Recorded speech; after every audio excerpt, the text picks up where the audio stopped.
Alors, bonjour tout le monde, j'espère que vous allez bien. Dans cette vidéo, je vais vous raconter une histoire triste, mais une histoire vraie. C'est l'histoire d'un jeune homme, un jeune commerçant de Bilongué, qui est décédé en 2002. Et une mort bête, une mort triste. Bon, il n'y a pas de mort qu'on célèbre.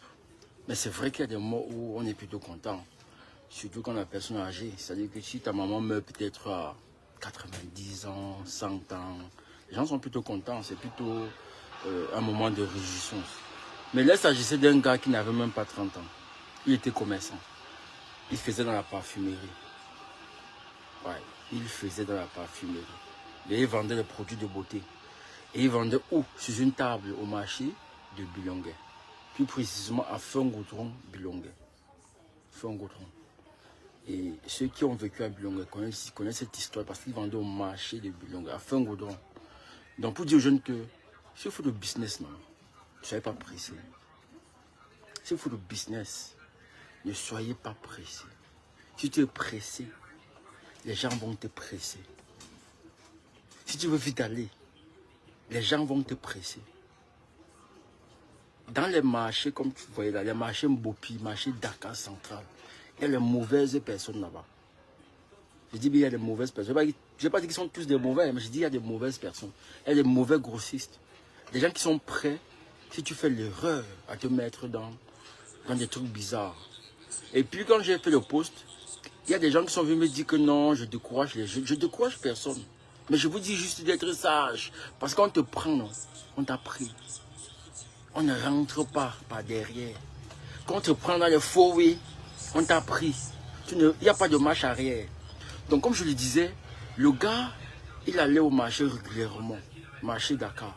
Il faisait ses achats hein, parce qu'il vendait sur une table. Donc il n'avait pas la possibilité d'acheter en grande quantité. Vous savez les produits de beauté. Hein, je suis un peu le... Regardez un peu. Je suis un peu le voilà, pardon. Le lait là qui a le carton, là, tu me donnes. Donc les produits de beauté que vous voyez là, ça vient en 6 ou en 4. Maintenant, quand tu n'as pas le capital, tu pars au marché. Voilà comment ça vient. Ça vient comme ça peut-être. Ça c'est 4 non. Mais il y en a qui viennent en 6. Donc maintenant, si tu n'as pas l'argent, tu fais comment? Si tu es un jongleur comme nous là, si tu es un jongleur comme nous là, tu fais comment? Tu arrives au marché. Au lieu de prendre 4, tu prends 2. Au lieu de prendre 4, tu prends 2 pièces. Tu vois un peu non? Tu ne prends pas 4, tu prends 2 pièces. Ce qui fait que quand tu prends comme ça là, quand tu prends 2 pièces, tu n'as pas, tu n'as pas le capital. Tu prends 2 pièces. Quand tu n'as pas le capital, donc tu prends 2 pièces sur toutes les variétés. Donc lui, c'était un gars, comme je dis, un gars de Bilongué. Comme il n'a pas de capital, il prenait les 2 pièces, 2 pièces. Un jour, le Biafra lui dit que, mais toi, tu viens prendre les 2 pièces, les 3 pièces, c'est même quoi? Viens, je te donne la marchandise, tu vends, tu me rembourses. Voilà le mot. Viens, je te donne la marchandise, tu vends, tu me rembourses. Le gars était content. Il venait de tomber dans le piège. Au lieu de continuer à prendre ces 2 pièces pour vendre et au fur et à mesure évoluer, même si ça prend beaucoup de temps, il n'y a pas de problème. Je dis bien, prends tes 2 pièces, tu évolues. Même si ça prend beaucoup de temps, au moins tu es sûr que c'est ton argent. Donc lui, quand le Biafra lui a dit ça, qu'est-ce qui s'est passé? Il était très content, il a accepté la condition. Le Biafra lui a donné la marchandise sans condition. Il n'a pas dit que donne-moi mon argent tel jour. Il est venu le premier jour. On lui a chargé la marchandise de 700 000. 700 000 francs de marchandise. Il est arrivé, il a installé sur son comptoir. La marchandise a commencé, ça passait. Ces gens-là, ils ne savent pas comment ils font. Quand on te donne la marchandise, non, tu vends. Je dis, tu vends. La marchandise, le business marchait pour lui. Il vendait beaucoup. Vous comprenez? Il vendait beaucoup. Ce qui fait que, quand le business a commencé à vendre, à passer beaucoup, il a trouvé qu'il était nécessaire pour lui de trouver une boutique. Il ouvre une boutique. Hein, et quand il ouvre la boutique, le Biafra augmente encore la marchandise. Il est passé de 700 000 à 5 millions. Imaginez 5 millions en 2002. Parce que je dis avec 5 millions, tu ne fais rien. Mais Allez 23 ans après, vous voyez ce qu'on pourrait... 5 millions était beaucoup pour le business. Il n'est plus maintenant que 5 millions. La boutique d'abord te prend 100 000, tu fais x 12. Pour finir, tu investis seulement peut-être 3 millions de marchandises. Mais à l'époque, les boutiques coûtaient 25 000. Donc avec 5 millions, tu étais super chargé. C'est maintenant que le gars, le Biafra lui donne encore à manger 5 millions. Il est content, il est fier, on l'appelle. Il y avait, passé à Bilongue, il y avait les Pécos, il y avait lui, Bébéto. Il était, mais putain, c'était les grands déjà. Tu as 5 millions de capital, d'abord, puis ta part, dans une belle boutique. Et vous savez comment les femmes se maquillent. Ça, c'est l'un des business qui ne va jamais se démoder. Les huiles de beauté, là. Elle ne va jamais se démoder. Vous comprenez? Donc, le gars prend les 5 millions, il investit dans sa marchandise. Il investit dans sa marchandise. Ça passe. Il achète une maison à Bilongue. Il achète une belle maison. Vous connaissez Bilongue, non? À l'époque, même en 2002, Bilongue était encore très, très beau. C'était un beau quartier en 2002. C'est un peu la poubelle que c'est devenu maintenant, là.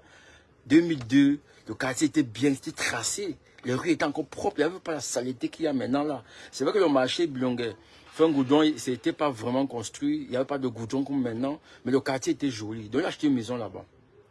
Maintenant, il s'en va pour rembourser le Biafra. Il parle de 5 millions. Le Biafra dit que essaye de demander l'argent. C'est pas ça qu'on demande. On te demande la chèvre. Le gars dit, ah, rien que la chèvre. Il peut marcher acheter la chèvre, vient avec. On dit que ce n'est pas la chèvre ici qu'on demande. De toute façon, comme tu ne connais pas, viens à la réunion. On lui indique où va se tenir la réunion.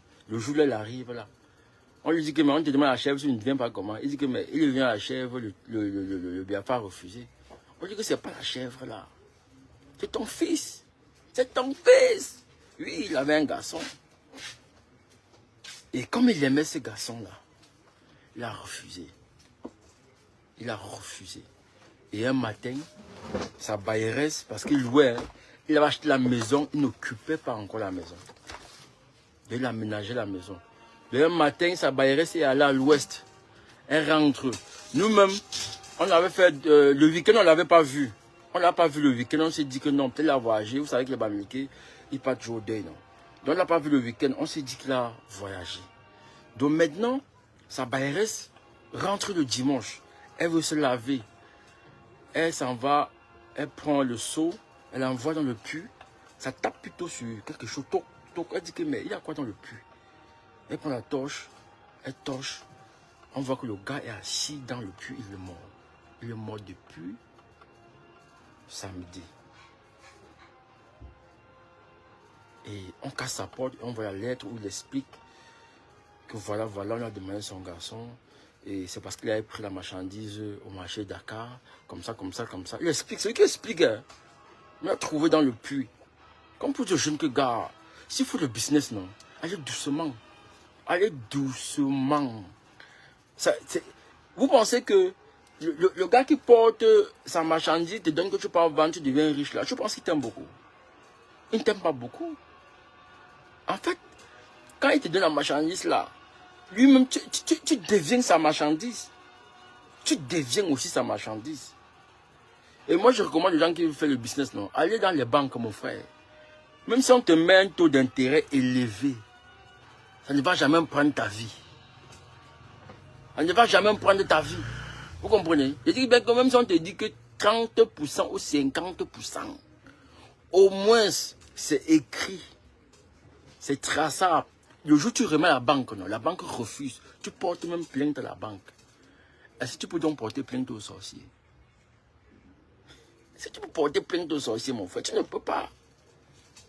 Dans le dehors, ce que vous voyez là, ne voyez pas parce que les gens roulent, ils ont les grosses boutiques, les 2, 4, 3, 5 boutiques. Vous voulez faire comme eux. Vous voulez être comme eux. Vous ne savez pas ce qu'ils font la nuit. Vous n'êtes même pas sûr s'ils dorment. Vous n'êtes pas sûr. Donc faites très attention lorsque vous êtes dans le business et vous voulez ressembler aux gens. Parfois tu es au marché. Tu es au marché. Tu as une boutique comme tout le monde. Tu vends plus que beaucoup de personnes. Mais c'est ceux qui ne vendent pas qui réalisent les choses. C'est ceux qui ne vendent pas qui construisent les belles maisons, qui construisent les immeubles. Mais toi, tu sais que tu vends plus que eux. Mais tu es étonné que Tu ne peux pas faire ce qu'ils font. Tu ne peux pas rouler dans la même voiture qu'eux. C'est parce que leur argent ne provient pas de la même source que ta part. Leur argent ne provient pas de la même source que ton argent. Tu comprends, non? Donc ne vois pas parce que lui construit des meubles. Il achète une voiture de 50 millions, tu veux faire comme lui. Non. On a vu des gens ici, les commerçants, que le matin, tu viens pour ouvrir ta boutique. Tu vois le sang devant ta boutique. Le sang, moi j'ai vu. J'ai entendu. Quand on est venu égorger la poule ou la chèvre devant ta boutique. Ça c'est au marché, entre vous les commerçants. Beaucoup de commerçants peuvent témoigner de ce que je dis. N'enviez personne ici dehors, les gars. Si Dieu te donne 10 francs, contente-toi des 10 francs qu'il t'a donné. Qui vous a dit que pour être heureux, faire des multimillionnaires? Il y a des gens qui n'ont pas. Vous imaginez souvent comment les gardiens de l'Africa Security là vivent avec les femmes. Vous savez combien ils les payent, non? Mais avec le petit salaire là, il arrive à avoir une femme et des enfants. Parce qu'il sait qu'il n'a que les 35 000 ou les 40 000 là. Et comme il sait qu'il n'a que cette somme d'argent, qu'est-ce qu'il fait? Il s'arrange à vivre avec cette somme d'argent là. Vous comprenez? Il n'excède pas.